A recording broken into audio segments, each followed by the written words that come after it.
All right, let's go to Lauren in Phoenix, Arizona. What's up, Lauren? Hello? How we doing? Good. How are you? I mean, I don't know that I can be doing better. How's Phoenix? Oh, it's actually not as bad of a summer as a lot of them, so can't complain. Very cool. My family back in Texas yesterday was 111, and I thought, oh man, that is early to be that hot. So I wish you all the best this summer. Thank you. So what's up? How can I help? Well, my big question is my husband has clinical depression and just wondering what I can do to take better care of myself. Oh man, that's hard. How long have you been married? We are going on 11 years now. Ooh. How long has he been struggling? Since he was a teenager. Okay. So just talk Go ahead. He was diagnosed when he was a teenager, but he's struggled with it probably since middle school age. It was something when we were dating that he told me about, but kind of said, it wasn't a big deal, and it was mentioned once. And then after we were married, I found out that it's a very big deal. Not that it would have been a deal breaker, but it was something I did not know how to handle. So paint us a picture of what life is like, loving somebody and building a life with somebody who has been wrestling with clinical depression for most of their life. Well, I honestly didn't understand what depression was. I grew up in a family that didn't talk about mental health a lot, and it kind of, I took on a lot of blame for myself, like, why is this so hard? It's because I'm not doing a good enough job. And in our first 10 years of marriage, we had already moved 10 times. We are in our 11th place and the longest we've ever stayed anywhere, and we've been here 2 years now. But it's always like feeling like if you make a change, it'll be better. We tried living by my family. We tried living by his family. We tried living in a better, warmer environment. We've tried all kinds of different things. And I just kind of like have this miraculous hope that things are just going to get easier for us. And of course, that doesn't always happen. Do you recognize now after 10 moves in 10 years that's not true?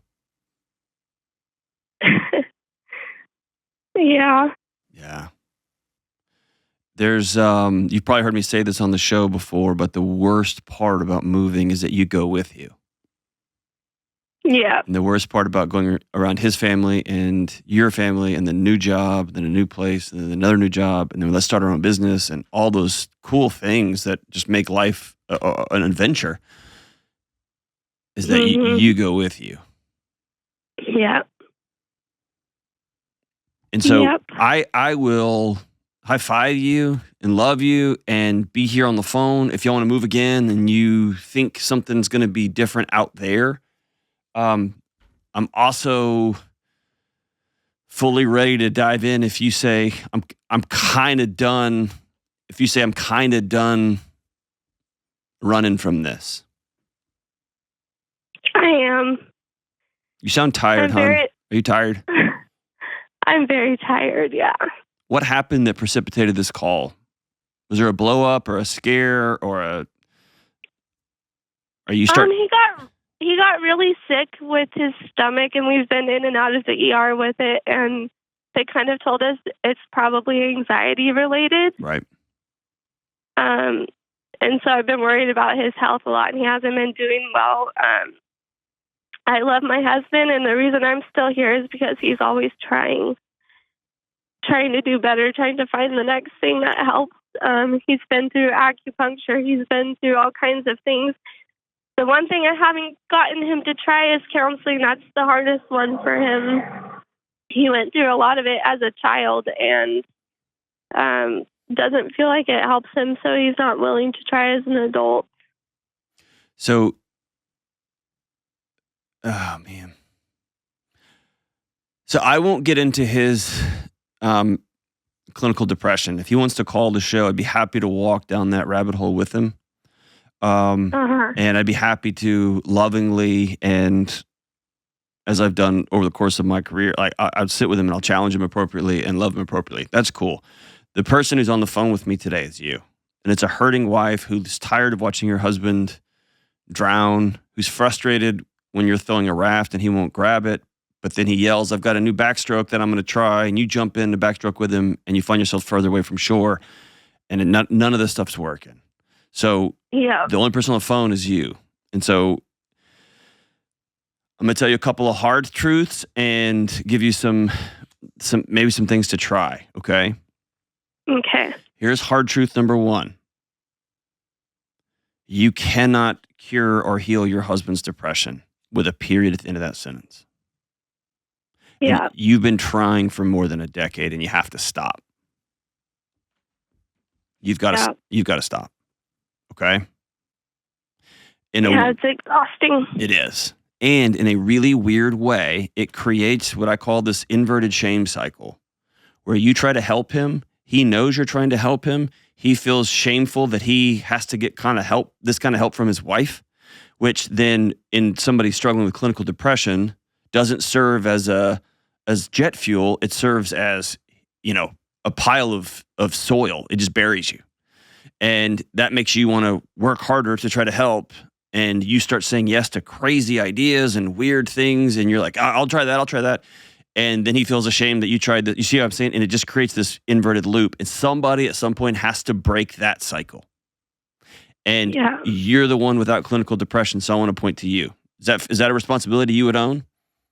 Yeah. Okay. Here's the greatest gift you can give yourself. And as a result of taking care of you, your husband and your marriage. Okay. And that's for you to strongly and firmly begin to create really firm boundaries. Because your husband has nothing to anchor into right now. Not that you can be his anchor forever, but he needs somebody in his life to say, I'm not moving anymore. I need a home. A friend of mine, when I was spinning out and I was out of control, my wife called him, one of my close buddies, and he came home and I was talking about house. I'm going to sell this house and move to this house and we're going to move to this house. And by this time, mind you, my son had moved more times in his childhood than I had in my entire 35 years of life. And my buddy said, dude, your wife needs a home. And that sentence was it was like a knife in my chest. And so your husband doesn't have a friend like that. So that's going to be you saying, this is where we live, and I'm not going to consider moving for 3 to 5 years. I need to make a home here. I need to make friends. Yeah. I need to have people over to our house.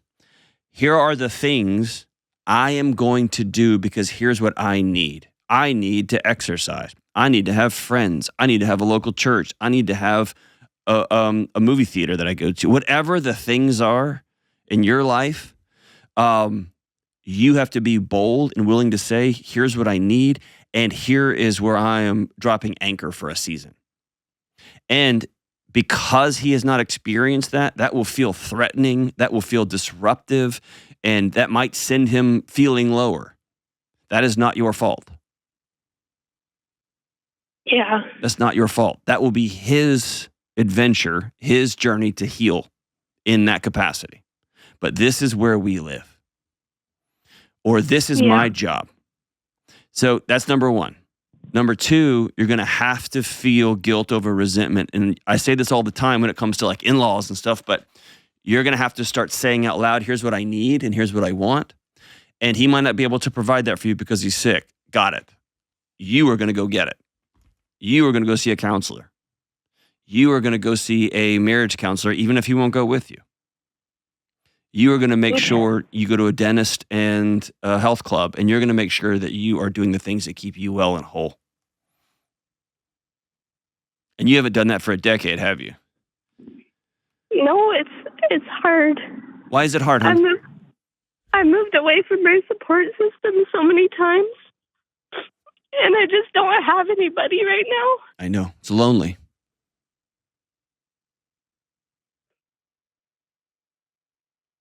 And he is my best friend, and he just doesn't feel good, and it's just hard.